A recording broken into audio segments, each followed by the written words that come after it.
السلام علیکم محترم ناظرین اور سامعین، آج میں آپ کو امام حسین کا مکے سے میدان کربلا تک کے سفر کا واقعہ بیان کروں گی۔ میں نے اپنی پچھلی ویڈیو میں امام حسین کا مدینے سے مکے تک کا سفر بیان کیا تھا۔ جس نے وہ ویڈیو نہیں دیکھی وہ لازمی میرے چینل کو وزٹ کریں۔ تو آئیں ویڈیو شروع کرتے ہیں۔ حضرت امام حسین اپنے اہل و عیال کے ہمراہ 28 رجب المرجب سن 60 ہجری اتوار کی رات مدینہ سے مکہ روانہ ہوئے اور وہ سب 3 شعبان 60 ہجری کو مکہ مکرمہ کی پاک سرزمین پر پہنچے۔ مدینے سے مکہ پہنچنے کے لیے ان کو 4 سے 5 دن لگ گئے۔ امام حسین نے مکے میں تقریباً 4 ماہ قیام فرمایا۔ حج کی تکمیل میں ابھی 2 دن باقی تھے۔ امام حسین نے وہاں سے جانے کا فیصلہ کیا، حج کو عمرے میں بدل دیا۔ حالانکہ وہ حج کے فرائض سر انجام دینا چاہتے تھے، لیکن حالات کے پیش نظر ان کو اپنا فیصلہ بدلنا پڑا۔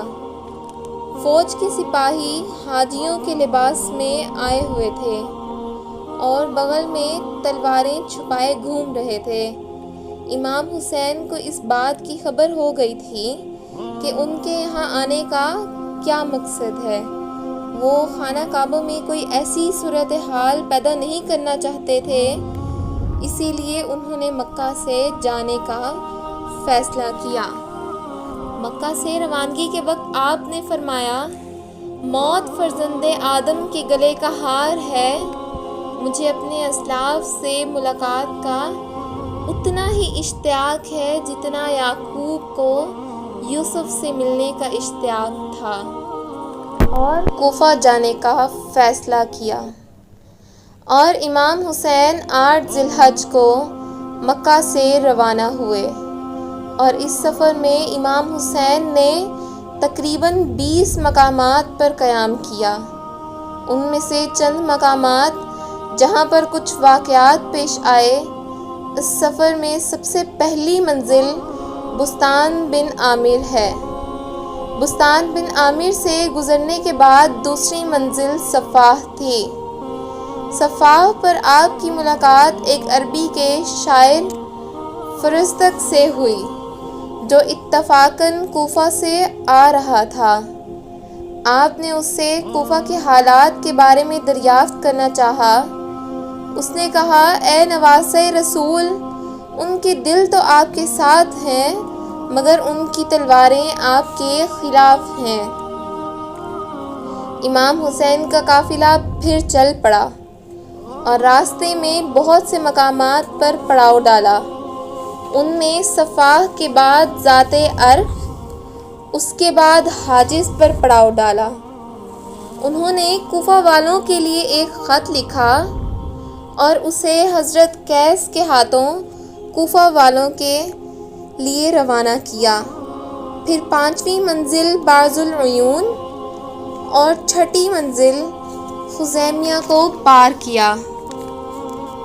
پھر زروت کے مقام پر پہنچے تو آپ کو زہیر بن القیس نامی شخص ملے، جو کہ حضرت عثمان غنی کے عزیز و اقارب میں سے تھے، جو حج ادا کر کے آ رہے تھے۔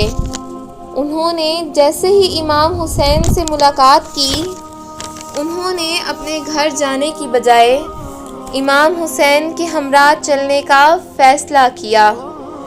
پھر سلیبیہ کے مقام پر امام حسین کو ایک غمناک خبر ملی، جہاں پر آپ کے چچا زاد بھائی حضرت مسلم بن عقیل اور ان کے 2 بیٹوں کی شہادت کی غمناک خبر ملی، جس پر امام حسین نے خطبہ ارشاد فرمایا اور حالات کی سنگینی سے قافلے والوں کو خبردار کیا، تاکہ کوئی جانا چاہے تو اس پر کسی کو کوئی کسی قسم کی بھی پابندی عائد نہیں، مگر آپ کے جانشینوں میں سے کسی نے بھی پیٹھ نہ پھیری۔ جوں جوں سفر طے ہو رہا تھا، آپ کی مشکلات میں اضافہ ہوتا جا رہا تھا۔ امام حسین کا قافلہ مقام زحالہ اور بطن عقبہ سے گزرنے کے بعد مقام شراف پر رکا، اور سارے قافلوں کو حکم دیا گیا کہ سب سیراب ہو جائیں اور آگے سفر کے لیے پانی کا انتظام بھی کر لیں، کیونکہ وہاں کا پانی اچھا تھا۔ اور جب امام حسین کا قافلہ اپنی 12ویں منزل سرات کو پہنچا تو آپ کا سامنا مخالف فوج سے ہوا۔ فوج کی تعداد مختلف روایت میں مختلف ہے۔ مخالف فوج کے لیڈر کا نام تھا حر بن یزید رہائی۔ حر یزید کی فوج کا بڑا سپہ سالار تھا، جو اپنے آقا کے حکم پر امام حسین کا راستہ روکنے آیا تھا۔ جیسے جیسے مخالف فوج قریب آئی، امام حسین نے ایک عجیب منظر دیکھا۔ امام حسین کیا دیکھتے ہیں کہ حر کی تمام فوج، جس میں تمام گھوڑے، تمام سپہ سالار موجود تھے، ان سب کی پیاس کے مارے حالت غیر ہوئی تھی۔ وہ سب ہانپ رہے تھے۔ امام حسین کیا نہیں جانتے تھے کہ فوج کیوں آئی ہے؟ ظاہر ہے وہ جانتے تھے، مگر انہوں نے اپنی فوج کو یہ حکم دیا کہ مخالف فوج کو پانی سے سیراب کیا جائے۔ جب مخالف فوج پانی سے سیراب ہو گئی تو امام حسین اپنی منزل کی طرف روانہ ہونے لگے تو حر نے کہا، آپ نہیں جا سکتے۔ حر حضرت امام حسین کے قافلے کو گھیر کر کوفہ جانے کی بجائے کربلا لے آیا۔ 2 محرم الحرام کو امام حسین کا قافلہ کربلا پہنچ گیا۔ تو یہ تھی آج کی ویڈیو، جس میں آپ کو امام حسین کا مکہ سے میدان کربلا تک کا سفر بتایا گیا ہے۔ امید ہے آپ کو میری آج کی ویڈیو پسند آئی ہوگی، اور اگر آپ کو میری کاوش پسند آتی ہے تو میری ویڈیو لائک کریں، میرے چینل کو سبسکرائب کریں اور ساتھ ہی بیل آئیکن کو پریس کر دیں۔ اللہ حافظ۔